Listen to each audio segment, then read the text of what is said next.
الحمد لله نحمده ونستعينه ونستغفره ونعوذ بالله من شرور أنفسنا ومن سيئات أعمالنا. نعوذ بالله من شرور أنفسنا ومن سيئات أعمالنا. أشهد أن لا إله إلا الله وحده لا شريك له، وأشهد أن محمدًا عبده ورسوله صلى الله عليه وعلى آله وصحبه وسلم. اللهم صل على محمد وعلى آل محمد كما صليت على إبراهيم وعلى آل إبراهيم إنك حميد مجيد. اللهم بارك على محمد وعلى آل محمد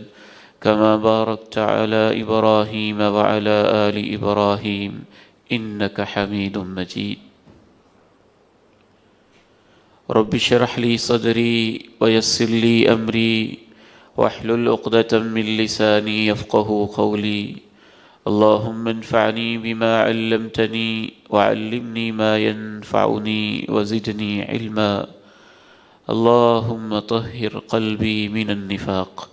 وعملي من الرياء ولساني من الكذب وعيني من الخيانة، فإنك تعلم خائنة الأعين وما تخفي الصدور. أما بعد،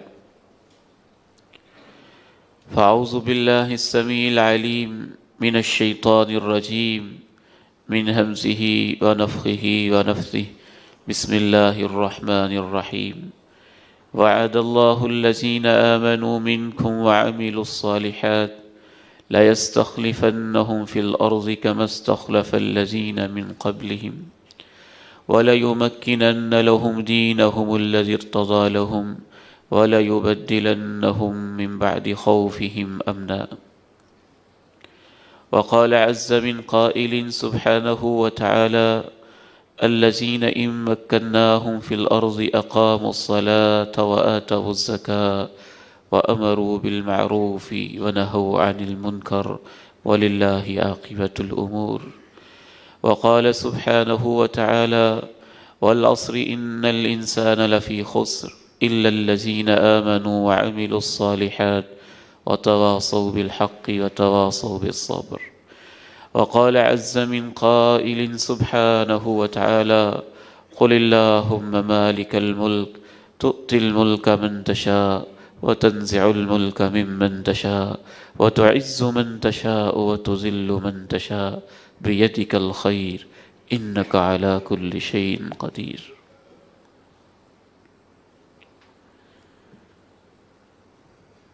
پاکستان کو وجود میں آئے 73 سال کا عرصہ تقریباً بیتنے کو ہے. آج کے دن ہمارے نوجوان بیٹے موٹر سائیکل کا سائلنسر نکال کے شور و غل کے ساتھ سڑکوں کے اوپر اسے دوڑا کے آزادی کا دن مناتے ہیں. کوئی جھنڈیاں لگاتا ہے، کوئی جھنڈے لگاتا ہے. آئیے آج کے اس دن میں ہم تاریخی تناظر میں دیکھتے ہیں کہ آزادی کا یہ سفر سرزمین ہندوستان میں، سرزمین پاکستان میں، سرزمین سندھ و ہند میں کیسے شروع ہوا تھا. آزادی کی بات تب آتی ہے جب ہم پہلے غلام تھے، تو یہ بھی پتہ ہونا چاہیے کہ ہم غلام کیسے بنے تھے، کس نے ہمیں بنایا تھا، کیا ہتھ کنڈے اور کیا طور طریقے اور اوچھے انداز استعمال کیے گئے تھے ہمیں غلام بنانے کے لیے. اور اس غلام بننے سے پہلے ہم کیا تھے. یہ خطہ جہاں پہ ہم بستے ہیں اور جس بر صغیر کا ہمارا ایک ملک عزیز پاکستان اس کا ایک حصہ ہے، اسے اللہ کے پیارے نبی علیہ الصلاۃ والسلام کے دور میں ارض السندھ والہند کہا جاتا تھا، سندھ و ہند کی سرزمین۔ نبی رحمت صلی اللہ علیہ وسلم کے تقریباً 17 صحابہ کرام اس سرزمین میں تشریف لا چکے تھے، اور 25 کے قریب بعض مورخین کے مطابق صحابہ کرام اس سرزمین میں تشریف لائے، اور صحابہ کے بعد 40 کے قریب تابعین بھی، اور اس سے بڑھ کر بھی اس سرزمین میں انہوں نے قدم رنجہ فرمایا۔ جب صحابہ کرام اس سرزمین میں تشریف لائے، جب تابعین اس سرزمین میں تشریف لائے، اور یہاں کے باسی لا الہ الا اللہ محمد الرسول اللہ اس کلمہ مبارکہ، کلمہ طیبہ سے واقف ہوئے، تو اسی دن ہی اس سرزمین میں سمجھ لیجئے کہ پاکستان وجود میں آ گیا تھا۔ صحابہ کرام اور تابعین کے بعد اگرچہ بہت سارے لوگ مسلمان ہونا ان کی تجارت سے، ان کے بزنس سے، ان کے اخلاق سے، ان کے کاروبار سے، ان کے رویوں سے، ان کی ایمانداری سے، ان کے چہرے مہرے سے، ان کی اعلیٰ تعلیمات سے، محمد بن قاسم کے حملے سے پہلے ہی یہاں بہت سارے لوگوں نے اسلام قبول کر لیا تھا، اور وہ آہستہ آہستہ اسلام میں داخل ہونا شروع ہو گئے تھے۔ محمد بن قاسم کی آمد سے پہلے ہی مکہ اور مدینہ کے ساتھ،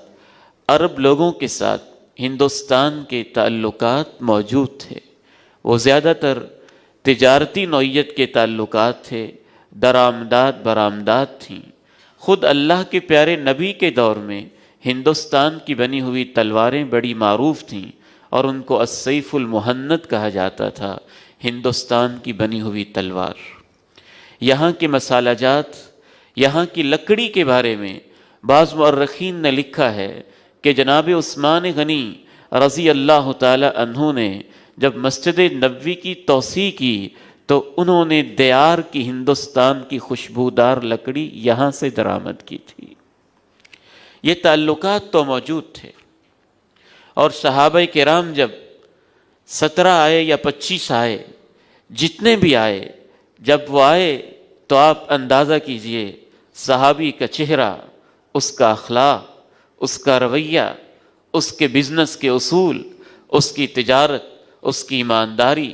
اس کی دیانت، اس کی امانت، اس کی صداقت، اور اس کے اعلیٰ قسم کے خوش اخلاق اور ملنسار رویے اتنے عظیم تھے کہ یہاں کے لوگوں میں اسلام کا شعور، ایمان کا شعور آہستہ آہستہ پیدا ہونا شروع ہو گیا تھا۔ محمد بن قاسم کے دور میں اس علاقے کا جو حکمران تھا اسے راجہ داہر کہا جاتا تھا، اور اخلاقی زوال اور پستی کا یہ عالم تھا کہ راجہ داہر نے اپنی بہن کے ساتھ نکاح کر رکھا تھا۔ محرم رشتوں کا بھی کوئی تقدس نہیں تھا۔ اخلاقی زوال، معاشرتی زوال، سماجی طبقہ بندی اور سماجی تفاوت اس قدر زیادہ تھا کہ باقاعدہ ہندوستان کے مانے ہوئے قانون شاستر کے اندر آج بھی یہ الفاظ لکھے ہیں کہ خدائے بزرگ و برتر نے کچھ لوگوں کو اپنے منہ سے پیدا کیا ہے، وہ براہمن ہیں، کچھ کو بازوؤں سے پیدا کیا، وہ کھتری ہیں، کچھ کو رانوں سے پیدا کیا، وہ ویش ہیں، کچھ کو پاؤں سے پیدا کیا، وہ شودر ہیں۔ لہٰذا ازل ہی سے انسان کے 4 طبقے ہیں۔ براہمن ذات سب سے اونچی ذات ہے، شودر ذات سب سے نیچی ذات ہے۔ براہمن ذات کا انسان اتنا اونچا انسان ہے، اگر وہ شودر ذات کے کسی انسان کو مار دے تو اس کے لیے مارنا اتنا ہی اخلاقی اور جائز ہے جتنا چھپکلی اور چمگادڑ کو مارنا جائز ہے۔ یہاں کے تصورات اس حد تک بگڑے ہوئے تھے کہ باقاعدہ یہ کہا جاتا تھا اگر کوئی شودر ذات کا انسان اپنے آپ کو اونچا سمجھے بحیثیت انسان اور برہمن کے برابر سمجھے، اگر وہ برابر بیٹھ جائے تو اس کی سرینوں کو داغا جائے، اگر وہ سمجھے کہ میں اس کے خلاف بول سکتا ہوں تو اس کی زبان کو کھینچ کے نکال باہر کیا جائے۔ راجہ داہر خود برہمن ذات سے تعلق رکھتا تھا، وہ اپنی نچلی ذاتوں کے اوپر بری طرح ظلم و ستم کر رہا تھا۔ ظلم و ستم کی انتہا کے ساتھ ساتھ جہاں معاشرت میں یہ حالت تھی، وہاں پر مذہبی طور پر یہ صورتحال تھی کہ مولانا ابو الحسن علی ندوی نے خود ہندوستانی مورخین کے حوالے دے کر لکھا ہے، ہر فائدہ دینے والی چیز اور ہر نقصان دینے والی چیز کا بت بنا کے اسے پوجا جاتا تھا، حتیٰ کہ ہندوستان کا انسان مذہبی فکری نظریاتی طور پہ اتنا گر چکا تھا کہ یہاں کچھ ہندوؤں کے ایسے طبقے بھی تھے جو باقاعدہ انسان کے اعلی تناسل کا مجسمہ بنا کے اولاد کے حصول کے لیے اس کو بھی پوجتے تھے۔ باقاعدہ انہوں نے ان کے نام، ان کے شواہد، ان کے حوالہ جات کا تذکرہ کیا۔ ہر انسان جو اپنے آپ کو ہندو کہتا تھا، فکری اور نظریاتی طور پہ اس حد تک گر چکا تھا کہ ہر فائدہ اور نقصان دینے والی چیز کا ایک مجسمہ بنا کے اس کی پرستش کر رہا تھا۔ اس کے اوپر ظلم بالائے ظلم یہ ہوا کہ راجہ داہر کے دور میں، جو دوسری طرف حجاج ابن یوسف کا دور، ولید ابن عبد الملک کا دور، اموی خلفاء کا دور تھا، اس دور کے اندر محمد ابن قاسم کو راجہ داہر کے خلاف بلا وجہ نہیں بھیجا گیا تھا۔ مسلم حکومت کے اموی حکمرانوں کے خواہ مخواہ اموی حکمرانوں کو زیادہ ہی تاریخ میں بدنام کر دیا گیا اور ان کے برے کارناموں کو یا ان کی غلطیوں کو اتنا اچھال کے پیش کیا گیا کہ گویا شاید وہ انسانیت کے سب سے بدترین حکمران ہیں، حالانکہ خود عثمان غنی رضی اللہ عنہ وارضا یہ بھی اموی خاندان ہی سے تعلق رکھتے ہیں۔ حضرت امیر معاویہ اموی خاندان سے تعلق رکھتے ہیں۔ اموی خاندان اور اللہ کے نبی کا خاندان اوپر جا کے ان کی نسلیں چند پشتوں کے بعد اکٹھی ہو جاتی ہیں۔ تو اس اموی خلفاء کے کئی بر اعظموں کے اندر مسلم خلفاء کے طور پر حکومت چلتی تھی اور ان کا سکہ بیٹھا ہوا تھا۔ راجہ داہر نے اپنے علاقے کے اندر مسلمانوں کا ایک قافلہ، اس کو ڈاکوؤں نے اسے لوٹا، عورتوں کو قیدی بنایا، ان کی عزت کو تار تار کیا اور اس بحری بیڑے کو، بحری جہاز کو بری طرح سے سبوتاژ کیا، عزتوں کو لوٹا۔ ایک عورت نے دہائی دی،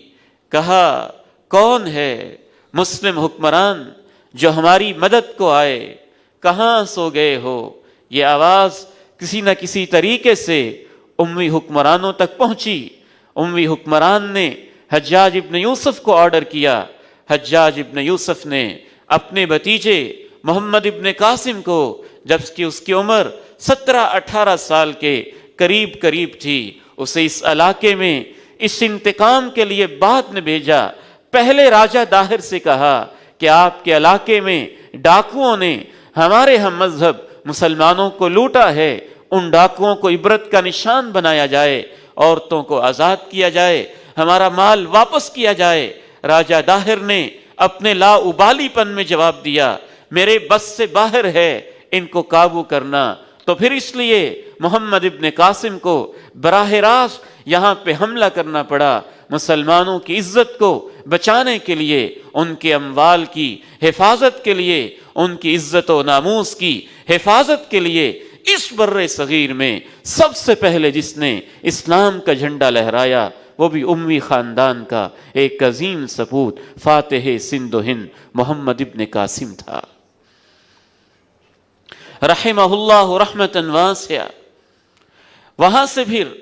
باقاعدہ یہاں اسلامی حکومت کا آغاز ہوا۔ یہ تقریباً 700 عیسوی کی بات ہے، پہلی صدی ہجری کے اوائل کی بات ہے۔ اس دور سے مسلم حکومت کا یہاں آغاز ہوا، اور اس کے بعد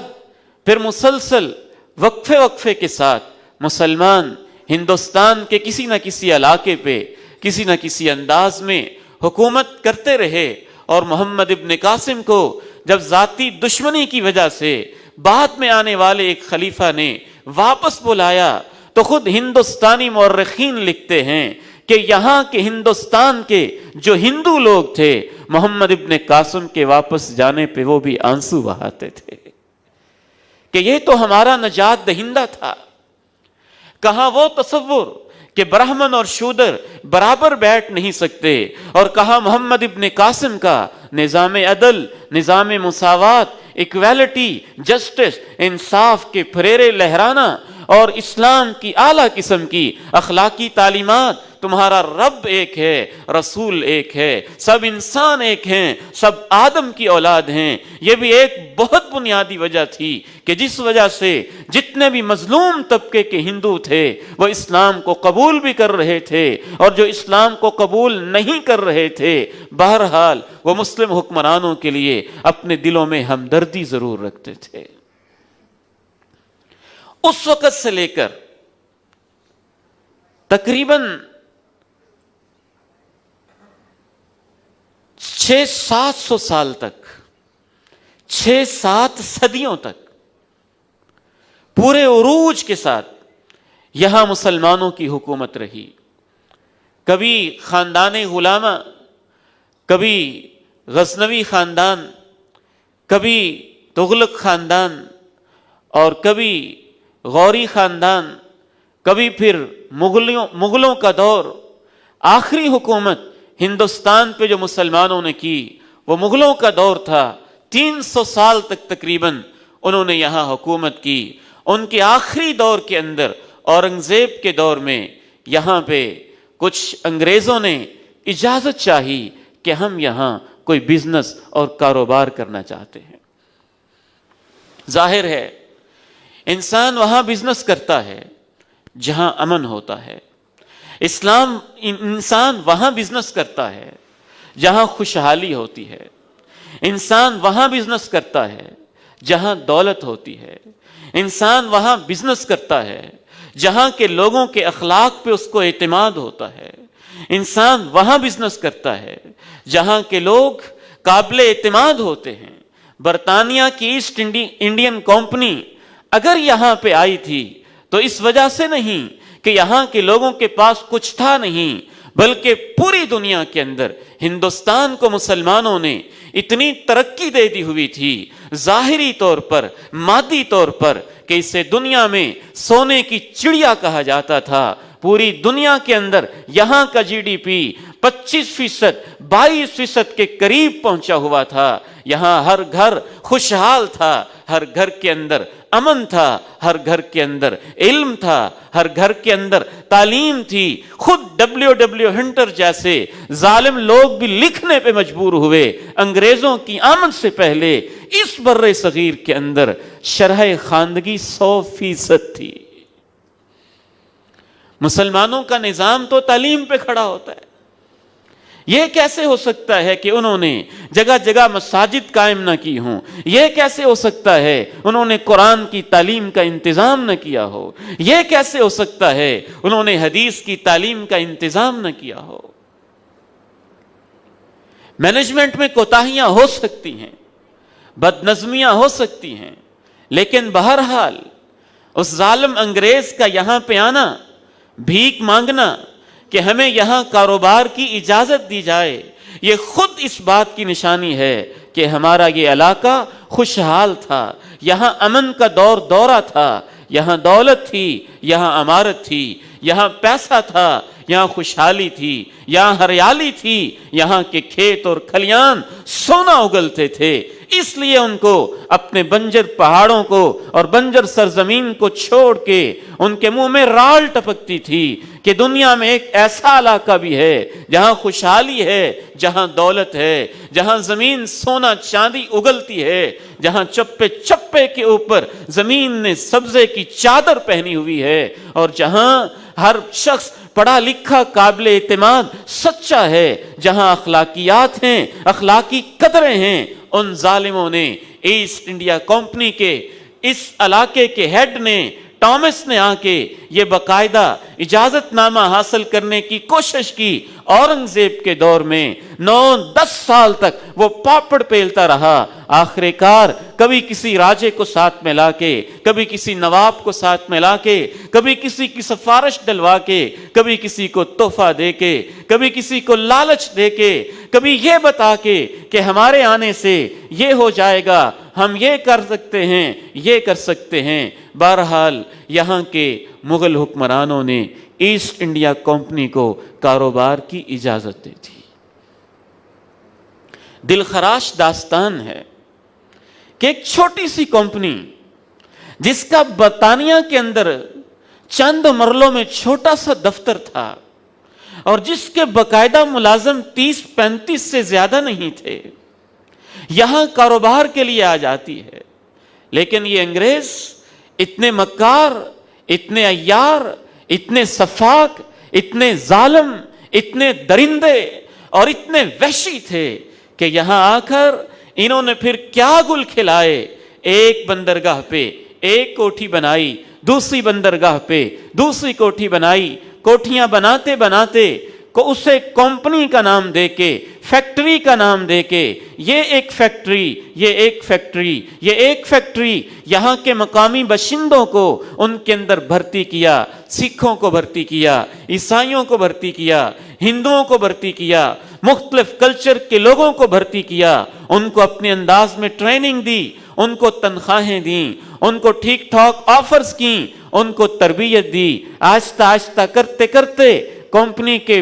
ملازموں کا دائرہ بھی پھیلتا گیا، ان کی کوٹھیاں اور بنگلے یہ بھی پھیلتے گئے، ان کی فیکٹریاں یہ بھی پھیلتی گئیں۔ فیکٹریوں کا جال اتنا بچھ گیا کہ جو یہاں مقامی آبادی اور مغلیہ دور کے حکمران اور چھوٹے چھوٹے نواب جو آہستہ آہستہ دین سے دور ہوتے ہوتے زوال کو چھو رہے تھے، ان کے آپس میں چھوٹے موٹے اختلافات بھی تھے، کبھی کسی نواب کو ساتھ میں لا لیا، کبھی کسی راجے کو ساتھ میں لا لیا، کبھی کسی کو ضرورت کے وقت پیسے دے دیے، یوں کرتے کرتے مقامی لوگوں کو آہستہ آہستہ انہوں نے شامل کیا، اور وہ کمپنی جو چند افراد پہ مشتمل یہاں کاروبار کے لیے آئی تھی، ان کا جال اتنا پھیل گیا کہ بہت سالوں اور کچھ عرصہ گزرنے کے بعد ان کے ملازم لاکھوں کی تعداد میں پہنچ گئے، مقامی آبادی پہ اثر انداز ہونا شروع ہو گئے، اور ان کے ساتھ تاریخ کی ایک جنگ پلاسی بھی ہوئی۔ اورنگزیب کے دور میں جب انہوں نے تھوڑی سی گڑبڑ کی تو اورنگزیب نے ان کو ایسا مزہ چکھایا کہ باقاعدہ جو ایسٹ انڈیا کمپنی کا ہیڈ تھا یا جو بھی اس پورے علاقے کو ڈیل کرتا تھا، وہ آیا اور اورنگزیب کے دربار میں یوں نیچے لیٹا، اس نے اپنی پیشانی کو زمین پہ رکھا، ہاتھ جوڑ کے معافی مانگی، آئندہ ہم سے کبھی کوتاہی نہیں ہوگی، اور ان کو دوبارہ کاروبار کرنے کی اجازت دے دی گئی۔ انہوں نے اس علاقے کو لوٹا، اتنا لوٹا کہ 1600 عیسوی کے اندر تقریباً یہ یہاں آئے، 1618 کے اندر تقریباً ان کو باقاعدہ کاروبار کی اجازت ملی، اور 2.5 صدیوں کے بعد اس علاقے کا سارا خزانہ برطانیہ منتقل ہو چکا تھا، اور یہاں ہر گھر کے اندر غربت نے ڈیرے ڈال دیے تھے۔ یہ مہذب انگریز جو آج تہذیب کے علم بردار بنے ہوئے ہیں، جو امن کے اپنے آپ کو چیمپئن سمجھتے ہیں، مسلمانوں نے جب اس صورتحال کو دیکھا، علماء نے جب اس صورتحال کو بھانپا، تو آہستہ آہستہ انہوں نے پہلے معیشت پہ قبضہ، سب سے پہلے معیشت پہ قبضہ، اس کے بعد سیاست پہ قبضہ، معیشت پہ قبضہ، سیاست پہ قبضہ، براہ نام پھر مغل دور کے بادشاہ رہ گئے تھے، لیکن حقیقت میں وہ بادشاہ نہیں تھے، وہ بھی ایسٹ انڈیا کمپنی کے ایک لحاظ سے کسی درجے میں ملازم ہی شمار ہو رہے تھے۔ نام کے بادشاہ تھے، لیکن اصل میں حکم انہی کا چلتا تھا، اور باقاعدہ کہا جاتا تھا حکم سرکار کا اور زمین بادشاہ کی، یا اس طرح کے القاب، اس طرح کے الفاظ یہاں جاری کیے گئے، سلوگن سکھائے گئے۔ نوبت یہاں تک پہنچی کہ انہوں نے پھر مذہب، کلچر اور ثقافت کے اندر بھی مداخلت شروع کر دی، اور ایسی مداخلت کی کہ باقاعدہ کرسچینٹی کی تبلیغ شروع کر دی۔ سر سید احمد خان کی کتاب اسباب بغاوت ہند ذرا کبھی اٹھا کے اس کا مطالعہ کیجئے، یا دیگر علماء نے جو اس موضوع کے اوپر، تحریک آزادی کے اوپر جو کتابیں لکھیں، ان کا مطالعہ کیجئے تو آپ کے سامنے چشم کشا ایسے حقائق آئیں گے کہ انسان حیران و ششدر اور دنگ رہ جاتا ہے، کیسی چالاکیاں ہوتی ہیں، کیسی مکاریاں ہوتی ہیں، اور کس طرح سمندر پار بیٹھ کے برطانیہ نے یہاں کی کروڑوں عوام کو، لاکھوں عوام کو کیسے اپنا غلام بنایا، یہاں کے اسباب اور مال کو کیسے لوٹا، اور تو اور ہماری دولت ہی نہیں، ہماری کتابیں بھی لوٹیں، ہماری لائبریریاں بھی لوٹیں، ہماری تاریخ بھی لوٹی، ہمارا ریکارڈ بھی لوٹا۔ آج بھی یہاں کی بہت ساری قیمتی کتابیں آپ کو برطانیہ میں ملیں گی۔ یہاں کی زبان بدل دی، یہاں مدارس، علماء، اسلام کا ایسا نظام تھا، ایک تعلیمی نظام، اور اس ایک تعلیمی نظام کے اندر سے ہر طرح کے لوگ پیدا ہوتے تھے۔ انہوں نے بیک قلم یہ فیصلہ کیا کہ آج کے بعد سرکاری زبان فارسی نہیں ہوگی، انگریزی ہوگی۔ اس کے نتیجے میں جتنے علماء عربی اور فارسی کے ماہرین تھے، انگریزی زبان کو نہ جاننے کی وجہ سے ایک فیصلے سے جاہل شمار ہونے لگے۔ جتنے تعلیمی ادارے تھے، نہ چندے کا تصور تھا، نہ بھیک مانگنے کا تصور تھا۔ ہر ایجوکیشنل انسٹیٹیوٹ کے اوپر مسلم حکمرانوں نے مربوں ایکڑوں کے حساب سے زمینیں وقف کی ہوئی تھیں۔ جو اس زمین کی آمدن ہوتی تھی، اس سے اس ادارے کو چلایا جاتا تھا۔ ایک زبردست نظام تعلیم تھا جو یہاں جاری تھا۔ اس نظام تعلیم کو ختم کیا، معیشت پہ قبضہ کیا، پھر آہستہ آہستہ سیاست میں دخل اندازی کی، پھر آہستہ آہستہ ان کے نظام تعلیم کو چینج کیا، پھر آہستہ آہستہ مذہب کو بدلنے کی طرف جب آئے تو باقاعدہ سر سید احمد خان جیسے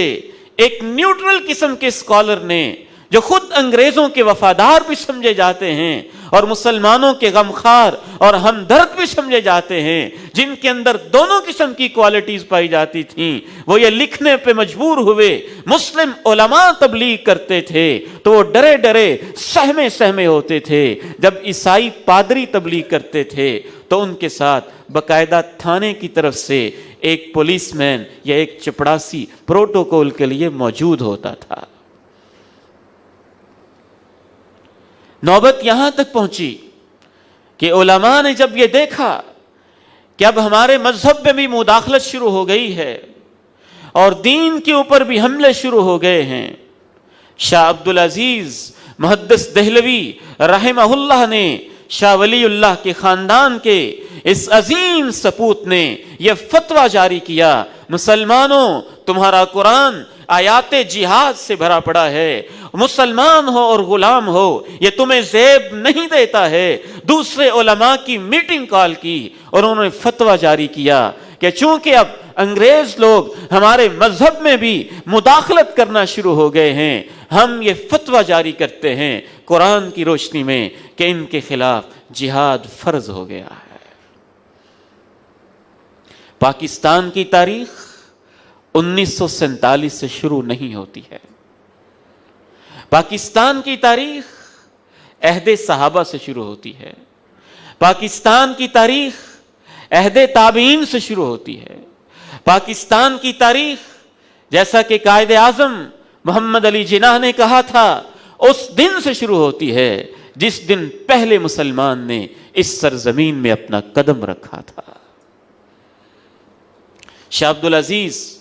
محدث دہلوی رحمہ اللہ کے فتویٰ کے بعد سید احمد شہید اور شاہ اسماعیل شہید، یہ دو عظیم سپوت، انہوں نے ایک تحریک برپا کی، تحریک جہاد، تحریک مجاہدین، اور اس کے لیے انہوں نے اپنی جانوں کے اوپر وہ محنت اور مشقت کی۔ سید احمد شہید وہ عظیم انسان تھے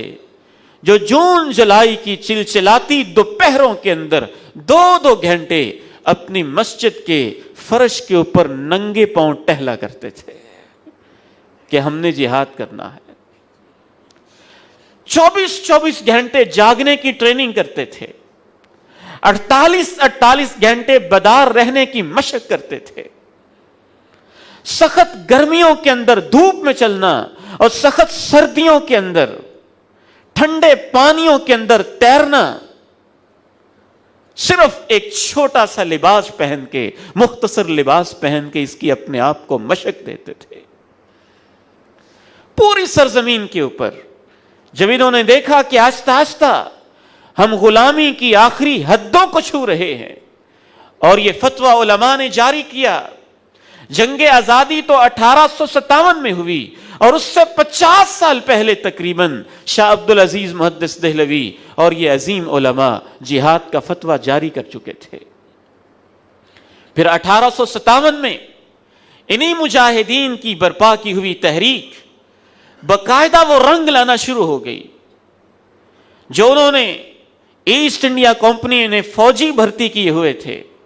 ان کے اندر سے بھی کچھ نوجوانوں کے اندر جذبہ جہاد بیدار ہوا، ان کو بھی شعور ملا کہ ہم مسلمان اور انگریز کی فوج میں غلامی کر رہے ہیں، ان کے ماتحت اپنی زندگیاں گزار رہے ہیں، اور یہ ہماری غلامی کی زندگی کیسی زندگی ہے۔ جب بھی معاشرے میں صحیح شعور دیا، علماء نے دیا، قرآن نے دیا، حدیث نے دیا، یہاں سے صحیح شعور ملتا ہے۔ آہستہ آہستہ فوج کے اندر بھی کچھ لوگوں نے، جن میں سب ہندوستانی اکٹھے تھے، ہندو بھی تھے، مسلمان بھی تھے، کچھ سکھ بھی تھے، انہوں نے آزادی کے نعرے لگانا، جہاد کے جذبے سیکھنا، قرآنی آیات اور مسلمانوں کے خطابات اس سے متاثر ہونا شروع کر دیا۔ اوپر سے پھر انگریزوں کے مظالم، پھر 1857 میں یہ بغاوت، آہستہ آہستہ اس سے بغاوت نہیں، بغاوت اور غدر کا نام انگریز نے دیا۔ ہم اسے کہتے ہیں یہ تحریک جہاد، یہ تحریک آزادی، یہ تحریک پاکستان زوروں پہ شروع ہو گئی۔ یعنی 1947 سے بھی تقریباً 90 سال پہلے 1857 کے اندر باقاعدہ پھر جنگ ہوئی۔ بہت سارے علماء نے اس میں بڑی بڑی قربانیاں پیش کیں۔ وہ ایک علیحدہ داستان ہے، جگر کو ٹکڑے ٹکڑے کر دینے والی، آنسو رلا دینے والی، انسان کے رونگٹے کھڑے کر دینے والی۔ یہ امن کے نام نہاد ٹھیکیداروں نے ان علماء کے اوپر اپنی عدالتوں میں بغاوت کے مقدمے چلائے۔ جب بھی مسلمانوں کو نقصان پہنچا، اندر سے پہنچا، یہاں مقامی لوگ جو مخبری کرنے والے، جاسوسیاں کرنے والے تھے، ان کے نام انہوں نے ہزاروں ایکڑوں کے حساب سے اور سینکڑوں مربوں کے حساب سے زمینیں الاٹ کی، اور انہی کی بغاوت کی وجہ سے سید احمد شہید، شاہ اسماعیل شہید جیسے عظیم مجاہدین بالاکوٹ کی سرزمین میں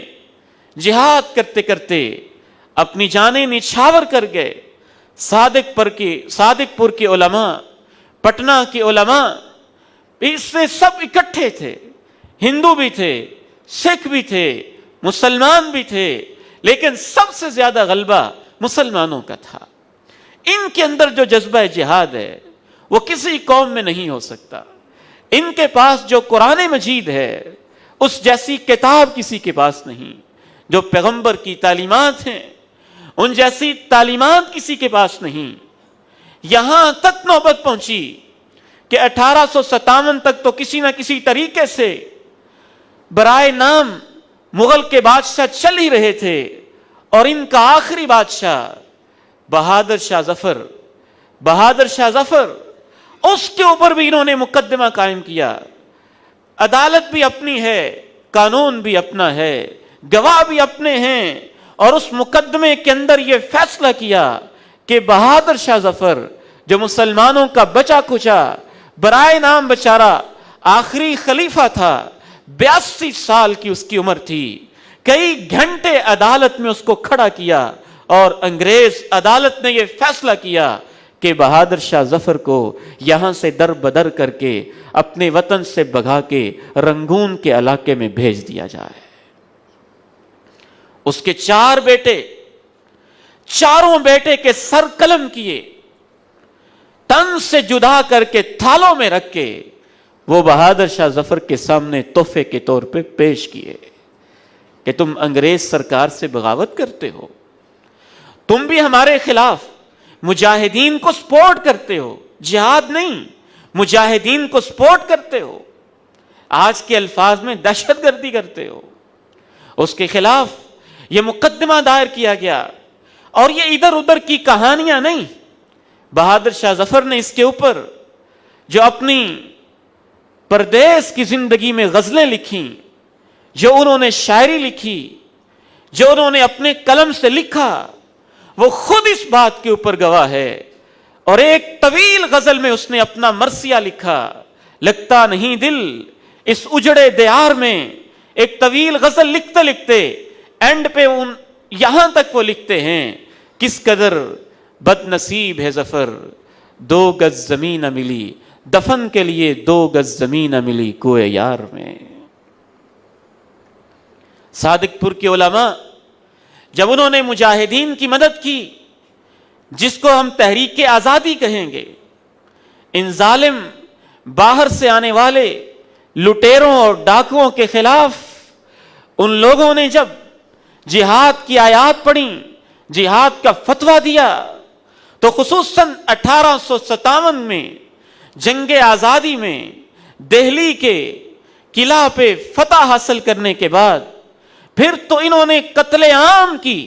تمام فوجیوں کو اجازت دی، اور اپنے پرانے اصول کے تحت، ڈیوائیڈ اینڈ رول کے تحت، سکھوں اور ہندوؤں سے کہا کہ اصل تو ہمارے دشمن مسلمان ہیں، تم ہمارا ساتھ دو نا، تم ہمارا ساتھ دو۔ تو سب سے زیادہ ان کا نشانہ مسلمان بنے، اور مسلمانوں میں سے مسلمان علماء بنے، اور مذہب کی بنیاد پہ نفرت ایسی پھیلا دی کہ خود ہندوستان کے سکھ بھی مسلمانوں کو مارنے لگے، اور ہندوستان کے ہندو بھی انگریز سے وفائیں اور مسلمانوں کو تہہ تیغ کرنے لگے۔ 1857 کی اس جنگ میں ایک دن کے اندر 24 شہزادوں کو سولی کے پھندے پہ ان انگریزوں نے لٹکایا، اور باقاعدہ عدالتوں میں فیصلے کر کے لٹکایا۔ اس لیے ابوالکلام آزاد رحمہ اللہ اسی طرح کی ظالم عدالتوں کے بارے میں کہا کرتے تھے، انسانی تاریخ میں اتنے قتل عام ڈاکوؤں نے نہیں کیے جتنے قتل تمہاری عدالتوں نے کیے۔ کوئی بھی مسلمان آزادی کی آواز لگائے، اس کی املاک ضبط، اس کا مکان ضبط، اس کو پھانسی میں لٹکا دو۔ بعض مورخین کے مطابق 1857 کی جنگ آزادی میں 4-5 ہزار انگریز مارے گئے، اور اس کے بالمقابل 2 لاکھ سے بھی زیادہ ہندوستان کے باشندے مارے گئے۔ خود ہندوستانی مورخین کے مطابق اس جنگ آزادی اور اس تحریک جہاد کا بدلہ لینے کے لیے تو دہلی اور ہندوستان کی سرزمین نے وہ دن بھی دیکھے کہ جب روڈ کے کنارے جس درخت کے پاس سے بھی گزرتے تھے، اسی درخت کے اوپر کسی عالم کی لاش لٹکی ہوتی تھی۔ ایک کتاب لکھی صادق پور کے ایک جید عالم، اسلام کے عظیم سپوت تحریک مجاہد کے عظیم تحریک جہاد کے عظیم کمانڈر، وہاں کے سارے علماء ہی عقیدہ توحید والے اور جہاد کے جذبے سے بھرے ہوئے، علماء صادق پور کے حالات پہ سر فہرست ان میں مولانا عبد الرحیم صادق پوری تھے۔ انہوں نے کتاب لکھی الثورہ الہندیہ، الثورہ الہندیہ، ہندوستانی انقلاب اور علماء صادق پور کے حالات۔ اس میں خود مولانا عبد الرحیم لکھتے ہیں کہ میرے خلاف جب انگریز کی عدالت میں مقدمہ چلا تو یہ فیصلہ سنایا گیا، چونکہ یہ تحریک آزادی کی حمایت کرتا ہے، چونکہ یہ مجاہدین کی مدد کرتا ہے، چونکہ یہ آیات جہاد پہ درس دیتا ہے، کیونکہ اس کی مسجد سے جہاد کی آواز سنائی دیتی ہے، لہٰذا ہم اس سے بغاوت سمجھتے ہیں، اور اس کے نتیجے میں عبد الرحیم کو پھانسی پہ لٹکا دیا جائے۔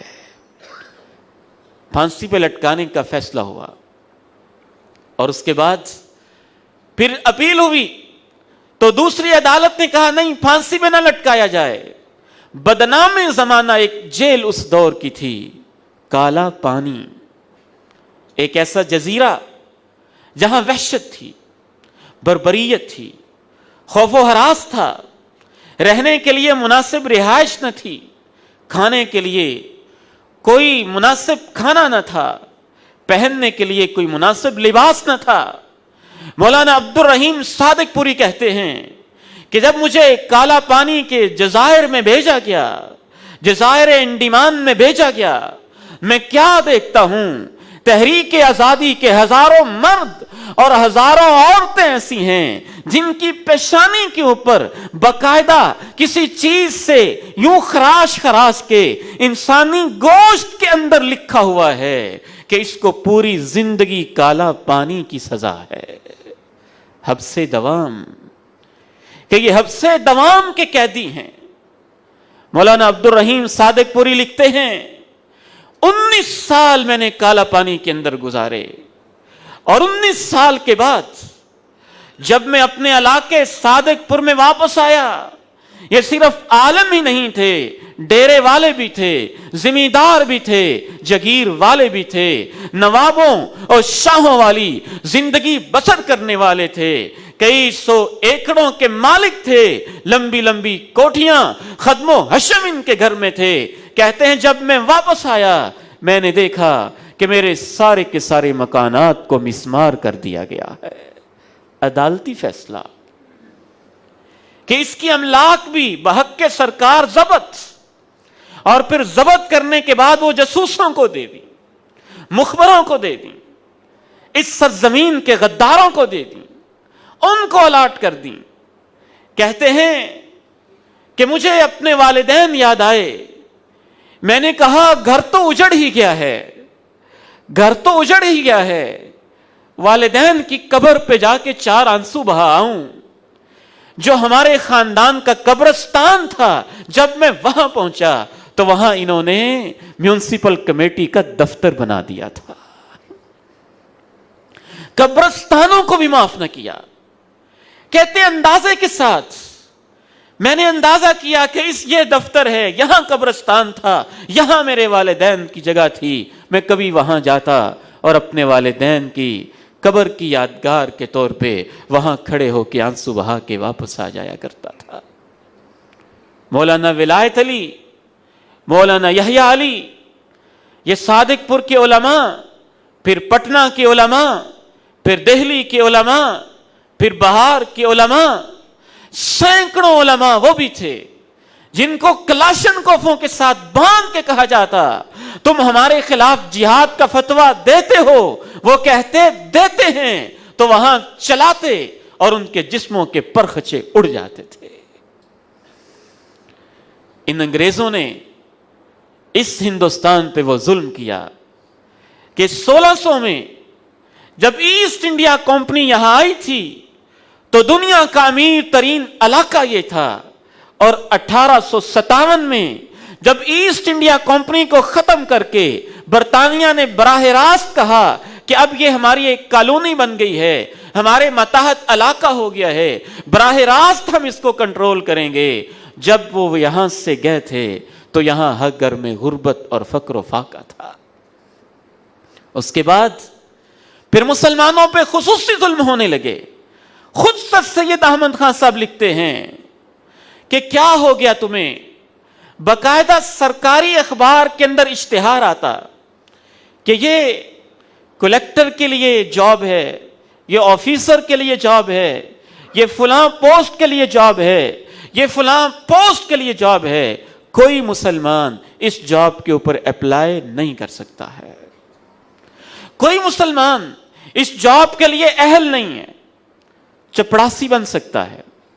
چوکیدار بن سکتا ہے، خانسامہ باورچی بن سکتا ہے، صفائی کرنے والا بن سکتا ہے،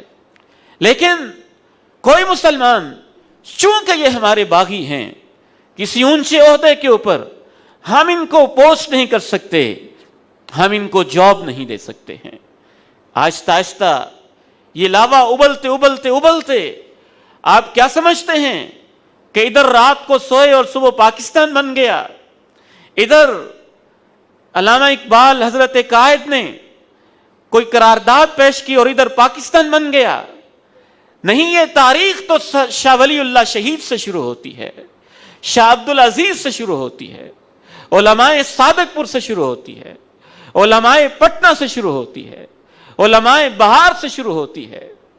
آہستہ آہستہ جب مسلمانوں پہ اس حد تک ظلم ہونے لگا، پھر حضرت علامہ اقبال رحمہ اللہ نے 1930 کے اندر اپنے خطبہ الہ آباد کے اندر یہ تصور پیش کیا کہ اب ہمارے اوپر انگریز علیحدہ ظلم کریں، ہندو علیحدہ ظلم کریں، سکھ علیحدہ ظلم کریں، ہم سے یہ ظلم برداشت نہیں ہو سکتا۔ ان حالات کا تقاضا ہے کہ مسلمانوں کو ایک علیحدہ خطہ ملنا چاہیے، ان کے نظریات علیحدہ، ان کے ہیروز علیحدہ، ان کی تاریخ علیحدہ۔ اسی کو عملی جامہ ملا 1947 کے اندر۔ 1947 میں جب علامہ اقبال کے تصور